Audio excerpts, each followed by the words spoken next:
Gustavo Alegret. Turquía desafía a Estados Unidos y advierte que compra de misiles rusos sigue en marcha. ¿Qué consecuencias tendrá esto? Venezuela pondrá en funcionamiento billetes de nueva denominación por segunda vez en el año. ¿Ayuda en algo para subsanar la crisis? Y Corte Constitucional de Ecuador aprueba el matrimonio igualitario en medio de cuestionamientos de voces conservadoras. Comienza Club de Prensa con Gustavo Alegret.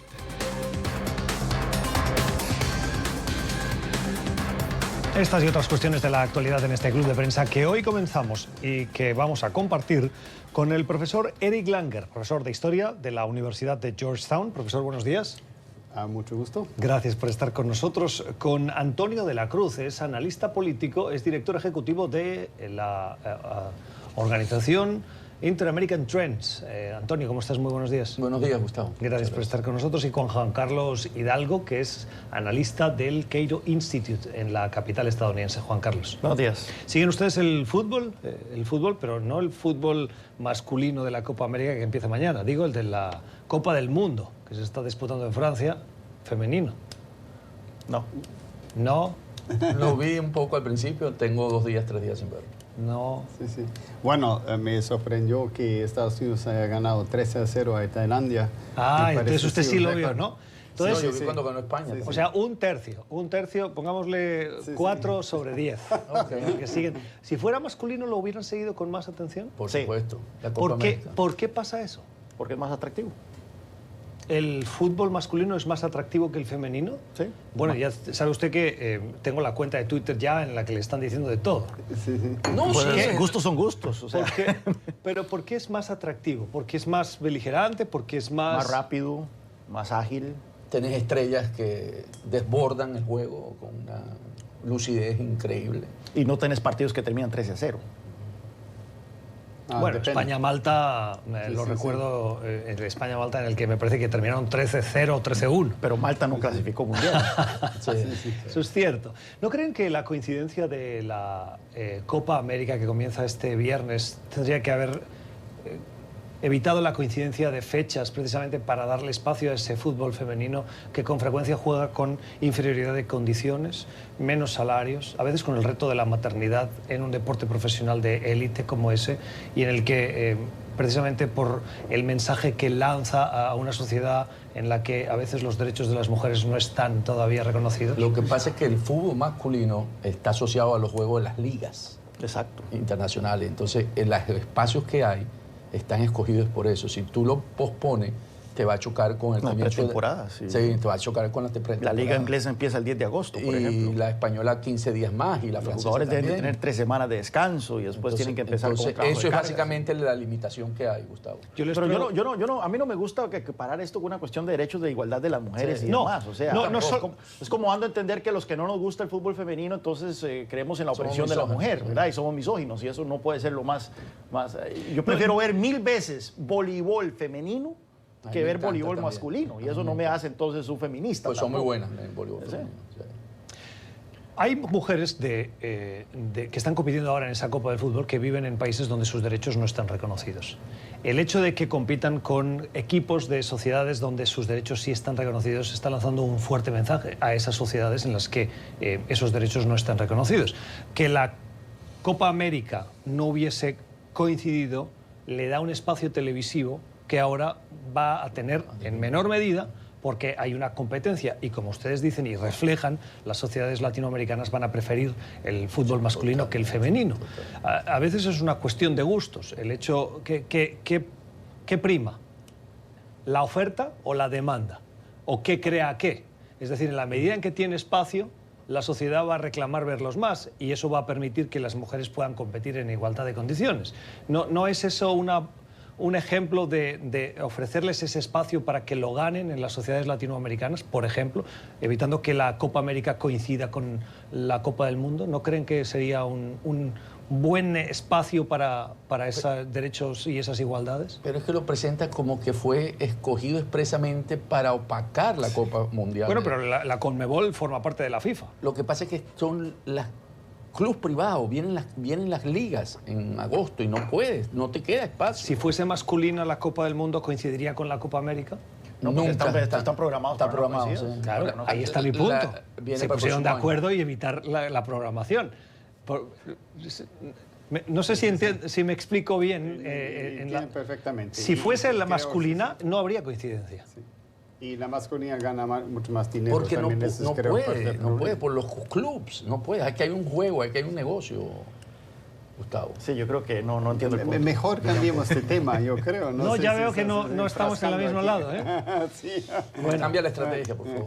Hagamos una cosa, vos podés seguir disfrutando tu fútbol femenino en el Mundial y nosotros disfrutamos vemos. la Copa América. Yo les voy a hacer una confesión. Y cada uno respeta las decisiones de los demás. Pero Sin insinuaciones de que... el hay- respeto estaba desde el principio. Yo no he bueno. insinuado nada de ustedes. Les he preguntado. No me pongan en mi boca cosas que yo no he dicho.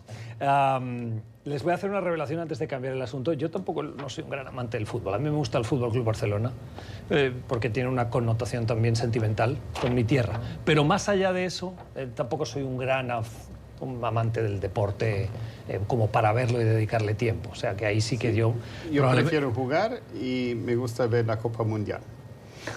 Eso sí, pero lo demás, lo profesional, no, porque son todos mercenarios, así que no me interesa. Porque no es el pueblo, ¿no? Entonces, a un Barcelona, ¿cuántos catalanes hay en el equipo? Muy pocos, en realidad, en comparación a lo que debería, ¿no?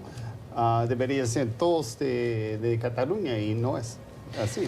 Bueno, cambiamos de asunto y vamos al primer punto de nuestra agenda del día, nuestras notas de la actualidad. Un interesante estudio del Centro de Análisis Pew Hispanic pone de manifiesto que por primera vez en una década el número de ciudadanos en situación irregular en Estados Unidos no es mayoritariamente mexicano. Siguen siendo mayoría, pero ya no suman más de la mitad respecto del resto de poblaciones particularmente de Centroamérica, pero que sumadas todas ellas no dejan esa mayoría a los mexicanos. Y lo que demuestra también este estudio es que está aumentando el número de centroamericanos que de manera irregular viven en Estados Unidos. Juan Carlos. También yo creo que el número absoluto de inmigrantes indocumentados está cayendo, ¿no? Tal vez no muy rápidamente, pero yo creo que también esa cifra va a la baja. Efectivamente, los mexicanos están regresando a su país. Es un fenómeno que se viene dando desde hace mucho tiempo y ahora es los otros, el apartado de los otros que han pasado a ser una mayoría. Y entre esos otros, por supuesto, que hay mucho inmigrante centroamericano que ha venido variando la composición de los flujos que están entrando a Estados Unidos en los últimos años. Se reporta también la llegada de mucho inmigrante indocumentado asiático. Que ahí no vi en la nota si se segrega exactamente de dónde están viniendo en Asia. De China. De China principalmente. Habría que ver qué propone el presidente Trump en ese sentido, ¿verdad? Un muro, tal vez construir un muro en la costa de California o en la costa de Washington State y Oregon. Pero lo cierto es que sigue siendo un problema el de la migración indocumentada en Estados Unidos. No es una emergencia, pero es un problema que gobierno tras gobierno ha venido evitando resolver la manera de cómo legalizar el estatus de estas personas que están aquí en el país, darles un camino para... yo incluso es uno de los grandes temas que es una gran discusión. Los republicanos no ven con buenos ojos legalizar el estatus de esta gente porque cree que eventualmente si llegan a tener una ciudadanía se convertirían en votantes demócratas automáticamente. Sí. Yo creo que un gran compromiso que se podría buscar ahí es el hecho de darles un estatus legal, pero que no haya posibilidad de acceder eventualmente a la ciudadanía. Los demócratas se han opuesto a eso. Yo creo que ese debería ser el gran compromiso entre ambos partidos, de tal forma que esto sirva de un estímulo para la economía. O sea, en el momento en que una persona es legalizada, su estatus es legalizado, los ingresos de esta persona aumentan. Hay una prima por su estatus legal. Y eso tiene un efecto virtuoso sobre la economía. Una persona que gana más es una persona que puede invertir más en su casa, puede invertir más en consumo y demás. Así que Es un tema que se ha seguido posponiendo. La palabra amnistía se ha vuelto una mala palabra, principalmente en círculos conservadores. Solamente. Solamente, sí. Sí. Pero Cuando la última desafortunadamente gran amnistía de este país fue en Reagan. fue la de Reagan. Exacto. Sí, 86. Pero lamentablemente los conservadores, los republicanos tienen un poder de veto sobre este tipo de decisiones. Bueno, yo no estoy de acuerdo con Juan Carlos, porque me parece que tener gente de segunda clase en un país es sumamente nocivo. Eso hizo Alemania por un tiempo con los migrantes turcos que vivían en Alemania y entonces no podían conseguir la ciudadanía porque aún los nacidos allá, después cambió la ley. Y eso creó muchas tensiones y me parece que sí, yo creo que si alguien es ciudadano o es residente del país, que tiene que tener la posibilidad de poder acceder a todos los derechos políticos. Pero políticos. una y diferencia. es justamente el problema con NAFTA, que hay hasta ahora, y con obviamente los aranceles de Trump, puede ser que eso cambie, pero el libre intercambio de productos, entonces es algo económico, mientras que la Unión Europea es algo que también movimiento de personas. Pero una que es diferencia mucho de mejor. Alemania es que los hijos de estos inmigrantes turcos no tienen ciudadanía alemana, por más que nazcan Exacto, en Alemania. exacto. Entonces, Eso fue lo es que- Ahora un sí. estatus perpetuo que afecta exacto. a distintas generaciones. En el caso de Estados Unidos eso no aplica. Los Sí, hijos sí, de estos es verdad. inmigrantes nacidos en Porque Estados Unidos ya son constitucionalmente tienen que, si Exacto. todos los nacidos en Estados Unidos, excepto los hijos de los diplomáticos, son automáticamente ciudadanos. Sí. Eso fue contra la esclavitud más bien y por eso Cuando, se hizo vemos, esa cuando norma. vemos números no es tan impactante, porque de los 43 millones que hay de residentes en esa condición, apenas 10 millones son los que son indocumentados. O sea, cuando tú ves el número, Antes eran 11, ha sí, venido cayendo. a 10, está en 10. Entonces, Sí, sí. es manejable, es una población que se puede manejar con algunas políticas, ¿verdad? Por parte, que se pongan de acuerdo los dos partidos. ¿Qué tipo de políticas tendrían que ser? Tiene que ser consensuada en términos de lo que planteaba Juan Carlos, en la que se le tiene que dar el estatus o bien temporal, ¿verdad? Y buscando cómo ellos se van insertando dentro de la sociedad. O sea, ir buscando unos programas que les dé facilidades de inserción y aquellos que consideren en ese programa de inserción que no son los que califican, deberían regresar a sus países. Claro, ayer estaba con un par de analistas, uno republicano y otro demócrata, y el uno y el otro se echaban la culpa de la poca voluntad de querer impulsar una reforma migratoria. Claro, yo recordé en esa conversación que tenían en las que hablaban de la inmediatez, que Barack Obama, cuando tenía el control de las dos cámaras, No hizo nada. apostó por la reforma de salud y no por la reforma migratoria, a pesar de que la había propuesto. Y cuando Donald Trump tenía el control de las dos cámaras al principio de la legislatura, tuvo serios problemas dentro de los republicanos con el Freedom Caucus, que no estaba a favor de determinadas políticas migratorias. Por lo tanto, yo creo que cuando hablamos de responsabilidad, la responsabilidad es compartida entre los dos partidos y dentro de los dos partidos. Es decir, la polarización en Estados Unidos hoy no permite ese espacio. Aquí hay que ver el tema de... Bueno, ahora los números están variando, ¿verdad? Con este surgimiento de llegadas a la frontera sur. Pero si las tendencias se mantuviesen en el tiempo, las tendencias por lo menos hasta hace un par de años, entonces estos números iban a ir disminuyendo. Decayendo. O sea, la cantidad de gente indocumentada iba a ir decayendo y iba a ir envejeciendo, ¿verdad? También. Y de tal forma, entonces, que era un problema en disminución. Habrá que ver estos nuevos números si en verdad cambian esa dinámica.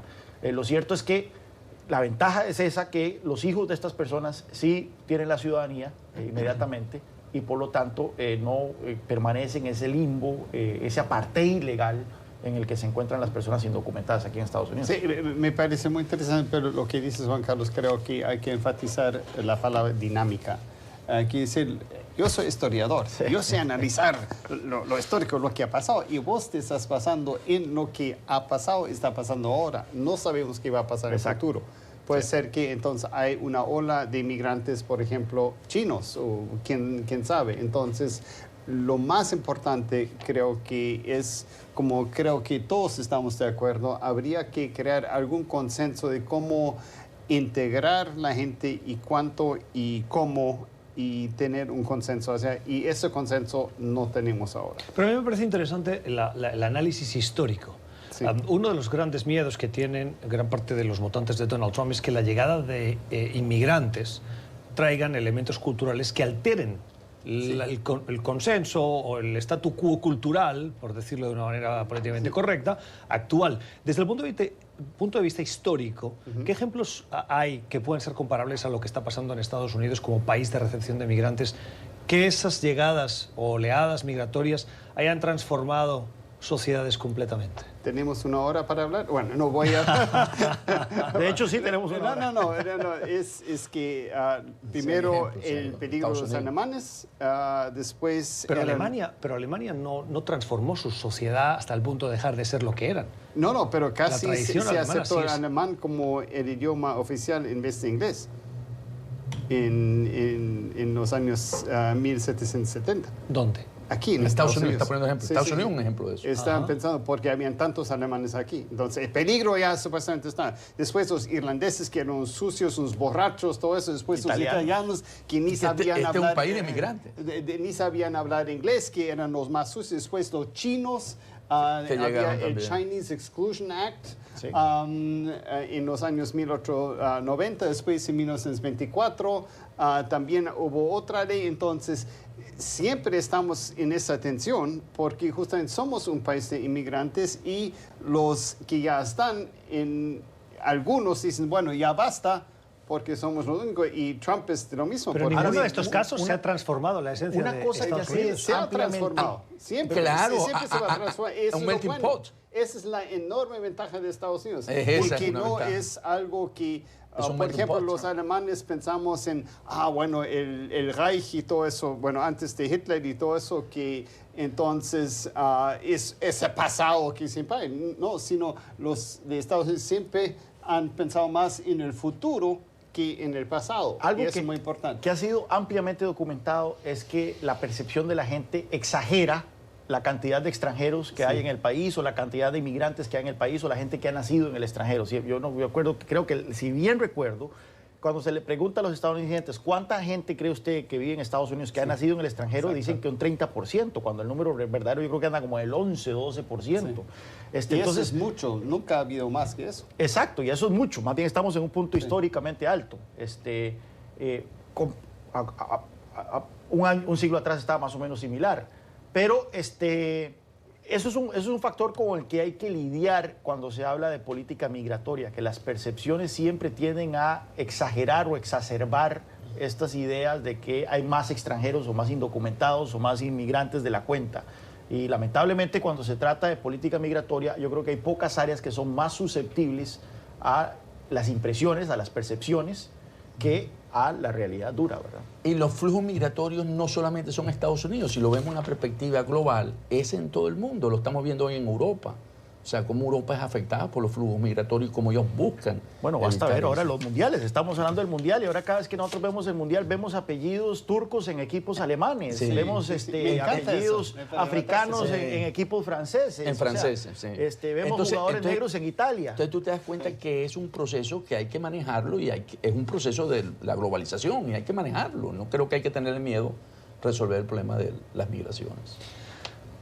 En un tema paralelo, estos días saben que hemos estado hablando con mucha intensidad del acuerdo que ha evitado la entrada de aranceles a productos mexicanos en Estados Unidos. El acuerdo se firmó el viernes pasado, o se alcanzó el viernes pasado. El contenido, según Donald Trump, sigue siendo secreto y México lo revelará. México insiste que no hay un acuerdo secreto, pero lo llamativo es el tono que está utilizando el presidente Trump en esa diplomacia agresiva que le ha dado buen resultado, particularmente en su relación con su base. Dice Trump que si en los 45 días de periodo de aplicación de ese acuerdo no hay resultados que a Estados Unidos le parezcan satisfactorios en reducción de número de llegada de migrantes, se aplicará lo que él ha dicho que es una fase 2, que tendrá consecuencias severas para México. El tono, Juan Carlos, que está utilizando este presidente con un socio comercial y diplomático tan importante como México es, como mínimo, llamativo. Despreciable. Es un tono despreciable, Hay que ponerse en los zapatos de las autoridades mexicanas y hay que reconocerles el hecho de que han mantenido la compostura ante tanto ataque verbal por parte del presidente de Estados Unidos. Lamentablemente están en una posición donde casi que no les queda otra, ¿verdad? Lo discutíamos el martes en el programa, de que tal vez sí hay unos elementos dentro del establishment político mexicano que están llamando a no romper relaciones con Estados Unidos, pero dejar de esta actitud colaborativa hacia Washington. Pero lo cierto es que las consecuencias para México serían insospechadas en caso de que en verdad el presidente Trump desatara su furia. Lo único que puede evitar ese escenario es el hecho de que los republicanos le pongan coto a su propio presidente, lo cual cada vez se ve menos probable. No sabemos cuál es ese fase 2 que el presidente Trump anuncia, ojalá que no lo vayamos a descubrir, pero lo cierto es que está atacando a México con gusto. ¿Qué ocurre? Hay un elemento importante. La narrativa que se monta después de firmar eso, que Trump dice que se había logrado, es que era un acuerdo que ya había sido discutido en marzo y que era más de lo mismo, que no habían avanzado mucho y Trump, ante esa narrativa que se impone, sale nuevamente y tiene que retomarlo porque estaba quedando muy mal en ese acuerdo. Entonces que él habla de la fase 2, porque en la fase 2 México se convertiría en un tercer país para retener a los emigrantes, básicamente lo que se está hablando hoy. Y eso sí le crea una situación difícil a México. Cerramos. 3 puntos rápido. Primero, Trump es un bully, eso tiene consecuencias a largo plazo. Bueno, ya me he perdido el segundo. Y el tercero es que en realidad... No corra tanto que si no le entiende la audiencia. Sí. No. Trump es un bully o un un bully abusador. Y eso va a tener consecuencias muy largas a través del tiempo en México y como socio. Segundo lugar, que Trump quiere usar eso en medida que necesite para las elecciones cuando él quiera. Eso está anunciando, eso está malísimo porque no tiene nada que ver con tratados. Entonces está atacando la institucionalidad de todos los tratados que existen en el mundo con Estados Unidos. Y ya no me acuerdo del tercer punto, entonces 2 ya es suficiente y me has dicho que sea breve, así que... Vamos a la pausa, el análisis de quienes nos acompañan hoy en este estudio, el profesor Eric Langer, Antonio de la Cruz y Juan Carlos Hidalgo. Fue presidente de Panamá del 2009 al 2014, Ricardo Martinelli. Hoy enfrenta un proceso de peculado y de espionaje político, lo que le llevó primero a la prisión y ahora un juez acaba de decir que puede estar en arresto domiciliario, pero no puede salir del país. Hemos visto a su abogado, Antonio, dar declaraciones. ¿Qué opinión te merece la puesta en arresto domiciliario de Martinelli? Martinelli es miembro o fue miembro del Parlamento Centroamericano y eso le daba inmunidad. Entonces, por lo tanto, él tenía una resistencia a declarar ante el juez y mantener esa relación ahí, el juez le fue cercándolo hasta que al final fue a declarar y estuvo preso por 1 año en una cárcel de bajo riesgo. Y entonces ahora consiguió el abogado el cambio a una casa por domicilio. Entonces, básicamente sigue el proceso, pero lo sigue... Casa por cárcel. Sí, casa por cárcel. Sí, aquí el tema es que, nuevamente, y lo hemos comentado en ese programa en varias ocasiones, de que la prisión preventiva debe ser una medida extraordinaria. Lamentablemente eso se abusa mucho en América Latina. En el caso de Martinelli, la fiscalía argumentaba de que había un peligro de fuga. Y bueno, y ciertamente, él fue arrestado en Miami, en donde estuvo por muchos meses, yo creo que más de 1 año, resistiendo regresar a Panamá a enfrentar los cargos que se le presentaban. Él siempre ha sostenido que esto es una vendetta política contra él, liderada por el presidente Varela. Finalmente fue extraditado por Estados Unidos. Ahora habrá que ver bajo qué condiciones se le libera, pero es una cuestión tan sencilla como quitarle el pasaporte, poner una tobillera tal vez y mandarlo para la casa. Yo creo que no se justifica y me parece que así es como establece la legislación panameña, que nadie puede permanecer más de 1 año en prisión preventiva, lo cual me parece que debería ser una regla casi que universal, a la luz de lo que hemos visto, por ejemplo, en Perú, en donde a un expresidente como PPK, Pablo Kuczynski, se le da una prisión preventiva de 3 años, que es totalmente desproporcionado. Yo quisiera hablar de otra cosa que tiene que ver con eso. Es el problema que tenemos en este hemisferio de que el poder ejecutivo no se acata a las instituciones.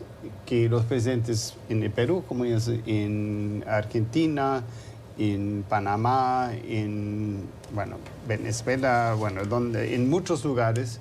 Pero en Brasil está preso. Sí, y en Brasil no se acatan a las reglas. Y lo que eso me indica que en todo el hemisferio, incluso Estados Unidos, hay una falta de institucionalidad muy grande, especialmente del poder ejecutivo, que me parece muy peligroso a la larga para la democracia en este hemisferio. En ese sentido, creo que hay que seguir este caso como un ejemplo de varios y ver qué medidas se podría tomar para de alguna forma cortar eso. Y quizás el problema en el hemisferio que tenemos es que son sistemas demasiado presidencialistas, que los presidentes tienen demasiado control y no tienen... Solamente como una referencia, Costa Rica puso 2 presidentes presos, a Rafael Ángel Calderón y a Miguel Ángel. Sí. Casi que fuimos de los primeros, ¿verdad? Sí, Esto fue hace los hace 15 años. pioneros. Ahora bien, las causas fueron Y ahorita hay una controversiales. causa abierta contra Arias. Y obviamente eso quiere decir que es bueno también porque no hay impunidad, pero al mismo tiempo que eso exista en sí ya me parece no muy bueno. Sobre el caso de Martinelli hay que resaltar de que esto no es por corrupción, sino que es por espionaje. Sí. De hecho, durante su gobierno se compraron equipos muy sofisticados a Y Israel. peculado, ¿no? Hay dos causas, espionaje y peculado. Se compraron equipos de espionaje muy sofisticados a Israel que luego se perdieron y no se sabe qué se hicieron, que se utilizaron supuestamente para espiar a rivales políticos. Es curioso porque cuando salieron los cables de Wikileaks, los originales, uno de los cables relacionados con Panamá era de la embajadora de Estados Unidos en Panamá en ese momento, que reportaba al Departamento de Estado una reunión que tuvo con Martinelli en su momento, en donde Martinelli le exigió básicamente que Estados Unidos debía ayudarlo a él a espiar rivales políticos. Entonces, claramente la causa es muy fuerte contra él, pero eso no significa que deba pasar tiempo indefinido en la prisión antes de que ser condenado. Así es como funciona el Estado de Derecho. Uno solo va a la cárcel una vez que haya una condena firme contra uno. Vamos a hablar de la situación en Venezuela y cambiamos de asunto. Los venezolanos van a estrenar nueva denominación de billetes en menos de un año. La hiperinflación se ha comido la iniciativa del presidente Maduro o de Nicolás Maduro, depende de quien lo quiera ver y con qué legitimidad, de este gobierno de Nicolás Maduro de hacer un esfuerzo para controlar esa hiperinflación, la más alta del mundo. Y ahora se estrena un nuevo billete, una nueva denominación. Antonio, ¿el fracaso de las políticas económicas? Sí, por supuesto, el cono monetario, como se le dice, genera ahora 3 denominaciones de billetes nuevos, 10, 20 mil y 50 mil. Billetes que ya existían en agosto del año pasado. O sea, vuelve a reproducir lo mismo, ¿verdad?, ante la hiperinflación que este año la considera el Fondo Monetario Internacional, que llegará a 10 millones%. Eso indica que Venezuela sigue en la espiral de la hiperinflación y que las políticas que Maduro quiso corregir en octubre del año pasado, cuando cambió el cono monetario, no funcionaron. ¿Qué quiere decir eso? Al anclar la economía en un dólar fijo, ¿verdad?, porque no varía, y generar unas políticas monetarias de generación de financiamiento del gasto público, ha creado toda una masa monetaria que le genera mucha presión a la economía y por lo tanto la hiperinflación. Hoy el valor del dólar está en 6.000 bolívares. Si nos movemos a agosto del año pasado, estaríamos hablando de 600 millones de bolívares, porque en ese momento le quitó 5 ceros. Y 3 ceros son 8. Entonces, para que tú veas de en cuánto se depreció la moneda en tan corto tiempo. Sí, y bueno, hay dos cosas. Primero, lo positivo. Me encantan los billetes que ponen. Son muy bonitos. Muy bonitos. Sí, eso es lo único positivo. Sí, muy bonito. En el sentido de que lo que pasa es que han sacado 3 ceros, esos 50,000 que vale solamente $8, quiere decir el billete de mayor valor tiene $8. La cantidad que necesita para comprar una casa o un auto es increíble. No se puede, ¿no? En ese sentido. Y eso va a seguir así. Pronto van a ser billetes de 500,000, de 5 millones, de 1,000 millones, lo que sea, o le van a cortar unos ceros más, pero igual va a ser lo mismo, porque solamente emitir un billete nuevo no corta la inflación, sino es estructural, es otra cosa. Es interesante porque hasta hace poco Venezuela se había resistido a imprimir billetes de alta denominación precisamente para tratar de negar o apaciguar la percepción de que hay hiperinflación, porque la hiperinflación es muy clara, muy evidente cuando uno empieza a ver esos billetes de 5,000 millones de lo que sea. Por ejemplo, recordamos la última hiperinflación. Son 5,000 millones lo que ese billete en realidad es. Sí, la última hiperinflación, hiperinflación antes de la venezolana fue la de Zimbabue, a principios del siglo. Y ahí yo tengo, uno los puede comprar por eBay, billetes de 300,000 millones de dólares zimbabuenses, que no eran solamente absolutamente vos comprarías eso. Por supuesto, ahí lo tengo yo de colección. Eso es una colección. Entonces, Venezuela había evitado eso para no atizar esa impresión de que la economía estaba en una caída libre. Ahora parece que... Pero esto hacía también la vida casi que imposible. Sí, porque tenías que andar uno tenía que andar entonces con cajas de zapatos y después con sacos, sí, literalmente para poder comprar una cuestión muy, muy básica. Para los turistas o por la gente que visitamos Venezuela era casi que imposible. Bueno, los que visitábamos Venezuela por razones profesionales, se hacía muy difícil. Entonces, incluso si uno tenía $20, cambiar esos $20, puesto que uno tenía que darle entonces una gran cantidad de billetes. Y se pagaba por peso. O sea, tú ibas y entonces ponía el comerciante en peso porque es que no iba a contar los billetes. Ahora se está cambiando eso. Entonces, al parecer ya hay como una decisión de sí, imprimir billetes de mayor denominación. Pero al paso que tiene esta hiperinflación, estos billetes en un par de meses ya no va a valer absolutamente nada. Y el petro no existe, parece que eso fue un intento completamente fallido de tener un dinero, ¿cómo era? ¿Virtual? ¿Cómo se llama eso? Electrónico. Una moneda electrónica. No se volvió a mencionar. No. Sí, ya desapareció. Bueno. Es una victoria para la comunidad LGTBI. El Tribunal Supremo o el Tribunal Constitucional de Ecuador le ha pedido a la Asamblea Nacional que reinterprete las leyes para conceder los mismos derechos a las parejas del mismo sexo, el matrimonio igualitario. Juan Carlos. Yo no diría que es una victoria para la comunidad LGTB, yo creo que es una victoria para toda la sociedad. El reconocimiento de la igualdad de derechos de las personas del mismo sexo creo que está a la par con los movimientos similares que han habido a lo largo de la historia, y aquí tenemos el profesor que es historiador, como el voto femenino o el fin de la segregación racial aquí en Estados Unidos y demás. Es reconocer de que todos debemos ser tratados de la misma manera ante la ley, y si la ley crea una institución, una figura o sanciona una figura como el matrimonio, no debería entonces el Estado discriminar quienes tienen acceso a esa figura simplemente por sus preferencias sexuales. Así que celebro esta decisión. Nosotros tuvimos también un caso muy controversial en Costa Rica, similar. La Corte de Constitucionalidad ratificó una opinión consultiva de la Corte Interamericana de Derechos Humanos. Que fue decisiva para la elección. Que fue muy decisiva para la elección. Lamentablemente la elección se definió sobre esos términos, pero el punto es que la Corte Constitucional determinó que en año y medio después de la publicación del fallo, que no sé exactamente cuándo va a ser, el matrimonio igualitario va a ser legal en Costa Rica. No sé si en el caso de Ecuador habrá que esperar a que sea la Asamblea Nacional la que codifique esto, lo cual podría ser complicado, puesto que muchas veces la Asamblea, los congresos no necesariamente le hacen caso a los tribunales constitucionales. Sí, me parece muy justo que haya eso, porque al final de cuentas los conservadores que están en contra dicen, no, eso es un ataque contra el matrimonio y todo eso, y es mentira, porque más bien todo lo contrario, porque la población LGBT...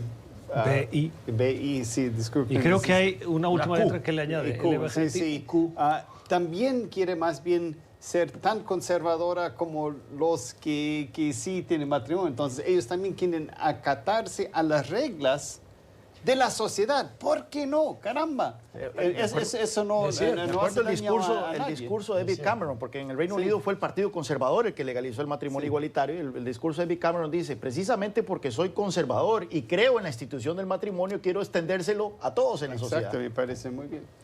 Último punto de este bloque, Turquía y la tensión con Estados Unidos. El presidente Erdogan, presidente turco, ha anunciado que no va a desistir de su acuerdo ya firmado, y lo ha reiterado en las últimas horas frente a las críticas de Estados Unidos, para comprar misiles antiaéreos rusos S-400.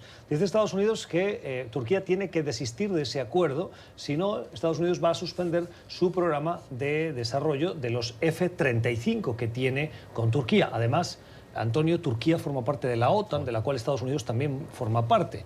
Un embrollo por la compra de armamento en el que Turquía se está desmarcando. Esta compra fue realizada en diciembre de 2017. Por lo tanto, ya es una compra según el argumento de Erdogan. Sin embargo, tenemos que ver que Erdogan ha venido jugando dentro de esa geopolítica, independizándose y acercándose a Rusia. Y es un reto. Entonces Trump utiliza de la misma forma que viene utilizando con Huawei, que te castiga con aquellos tipos de tecnología o armamento que ellos pierden competencia. Entonces, básicamente la gran amenaza es no vas a poder utilizar los F-35, que es un programa que ya tienen, y tienen pilotos aquí en fase de entrenamiento, y los suspendería de eso. Pero esa tecnología de balística tierra-aire lo está comprando Arabia Saudita, los Emiratos Árabes, y ahí va a haber una situación difícil para Trump. Está haciendo lo mismo que está haciendo con el resto de las otras tecnologías. Profesor. Bueno, me parece que es algo muy peligroso para la alianza de la OTAN, porque Turquía siempre ha sido la piedra angular de la esquina sur-oriental de la alianza. Y si está saliendo paulatinamente y que Rusia está pudiendo hacerlo, es muy peligroso, creo, para la OTAN. Y abre para Rusia un flanco, hace desaparecer el flanco sureño por oeste del Mar Negro de Turquía, que es muy importante. Al mismo tiempo, Turquía ya ha tenido muchos problemas con la administración Trump en particular, o con los norteamericanos, no con Trump, eso es ya con Obama también, porque los norteamericanos han apoyado a los kurdos dentro de Siria, que los turcos creen que son terroristas que van en contra de Turquía. Entonces eso ha sido una señal para decir, bueno, eso ya no jugamos ese juego, ustedes tienen que hacer eso, y si no, seguimos más con los rusos. Y eso creo que es sumamente peligroso en total. Antonio. Bueno, no olvidemos que Turquía es el segundo ejército más grande de la OTAN. Y lo extraño aquí es que Turquía y Rusia han sido enemigos naturales, han peleado muchas guerras entre ellos en la historia. Incluso hasta hace muy poco tuvimos el incidente del avión caza ruso que fue derribado por Turquía y que puso las relaciones en punto de quiebra entre los dos países. Ha habido un giro de 180 grados que se explica únicamente por la química personal que hay entre dos autócratas, que es Erdogan y Putin, en esta relación.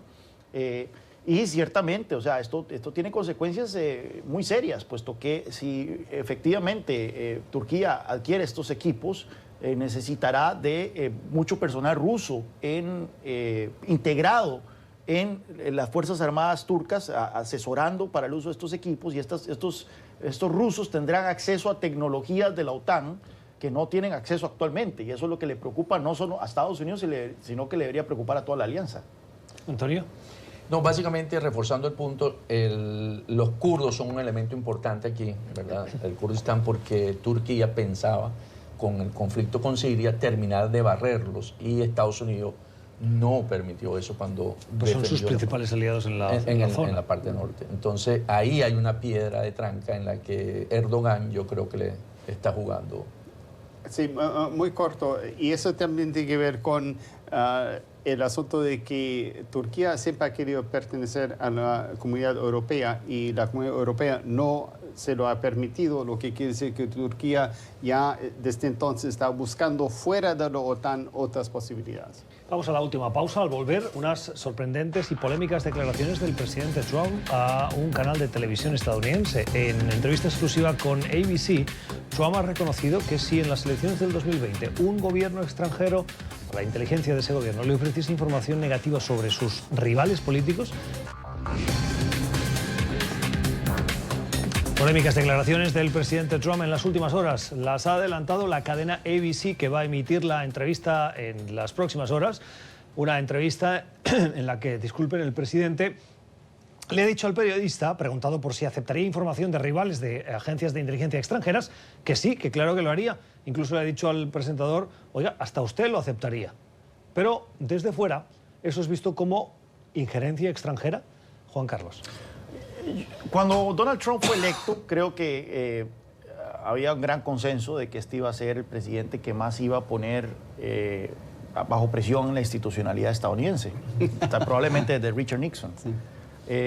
Y bueno, este tipo de declaraciones muy candorosas. Yo creo que la traducción no es candorosas, ¿verdad? Porque candid en inglés no se traduce como cándido en español, es como que muy honestas. Sí. Dan a entender efectivamente que estamos ante un presidente que no respeta normas básicas de la institucionalidad, como no acceder a potencias extranjeras, no incitar a que potencias extranjeras espíen y brinden información sobre rivales políticos. Estábamos hablando del tema Martinelli en Panamá, por ejemplo. Bueno, este tema este caso no va mucho más allá, yo diría. Así que nuevamente, me llamó mucho la atención que la reacción de los medios de comunicación fue inmediatamente ir al Congreso a preguntarle la opinión a los congresistas republicanos y a los senadores republicanos, porque eventualmente es en manos de ellos los que podría ponerle coto a este tipo de actitudes, pero lamentablemente vemos que no es el caso. Miren, le voy a dar ya algunas reacciones que se están produciendo justamente ahora y que me están llegando. Lindsey Graham, que es uno de los senadores más próximos al presidente, dice que Trump está equivocado por decir que aceptaría esa información negativa. Le han preguntado también a Nancy Pelosi sobre la cuestión y también se va a pronunciar esta mañana. Hay un cierto revuelo entre los legisladores ya, profesor, al respecto de estas declaraciones. Sí, bueno, mi cuenta de Twitter explotó esta mañana justamente por eso y me parece una cosa muy grave. Ahora, hay que contextualizar que Trump lo dijo en el contexto de que está defendiendo a su hijo en el 2016 y de alguna forma quería exculparlo. Eso obviamente no exculpa a él mismo, a Trump, pero eso también creo que el reportaje Mueller tiene toda la razón y más bien quiere hacer lo mismo. Y el problema es para nosotros, los ciudadanos que vamos a votar, es que Estados Unidos no se ha blindado todavía contra la interferencia extranjera, no sé de qué país, no importa, dentro del sistema electoral de Estados Unidos, que me parece muy preocupante, en parte por eso. Y allá tiene que ver el senador Mitchell, que es el líder de los republicanos en el Senado, entonces muy poderoso. Y justamente en Tennessee se han puesto varias empresas rusas que están aportando ahora a él. Y entonces me parece que puede ser que haya... Yo empiezo a ver, bueno, quizás conspiraciones por lo general no funcionan, pero sí hay siempre sugerencias que hay interferencia en muchos niveles acá y es sistemático. Antonio, ¿coincidirías con lo que dice Juan Carlos de que este tipo de declaraciones alientan a gobiernos extranjeros, tal vez no muy próximos a Estados Unidos, a buscar información, a espiar a candidatos rivales?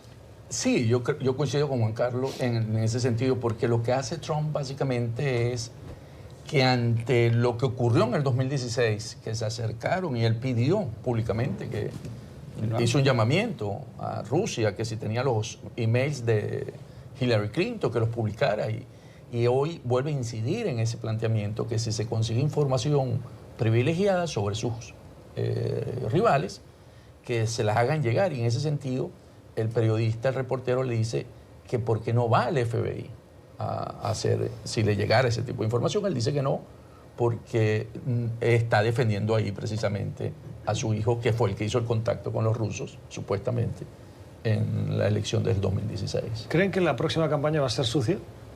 Totalmente. ¿El Papa es católico? Claro que sí. Las campañas en Estados Unidos son bastante sucias. O sea, las campañas en Estados Unidos son bastante sucias. En la campaña de 1800, el historiador aquí, John Adams, circuló el rumor de que Thomas Jefferson se había muerto, que era su rival. Así que no. Pero ganó igual Jefferson. Así. Y aún así ganó Jefferson. Pero no, en Estados Unidos históricamente las campañas siempre han sido muy sucias. No nos hagamos la impresión de que esto es algo nuevo. Ellos inventaron el fake news hace tiempo, lo que quiere decir. Profesor. No, a mí me parece es igual un ataque a la institucionalidad y va a seguir. Y Trump ya ha votado las reglas que antes habían, aún las reglas de los juegos sucios. Y vamos a ver una campaña bien dura y difícil para el 2020. El análisis y las previsiones de nuestros analistas hoy con el profesor Eric Langer, con el analista político y director ejecutivo de Inter-American Trends, Antonio de la Cruz, y con el analista del Cato Institute, Juan Carlos Hidalgo. Gracias por su tiempo y sus comentarios, y a ustedes por la generosidad de su tiempo. Nosotros volvemos mañana, les invitamos a que nos vuelvan a acompañar y que tengan una feliz jornada.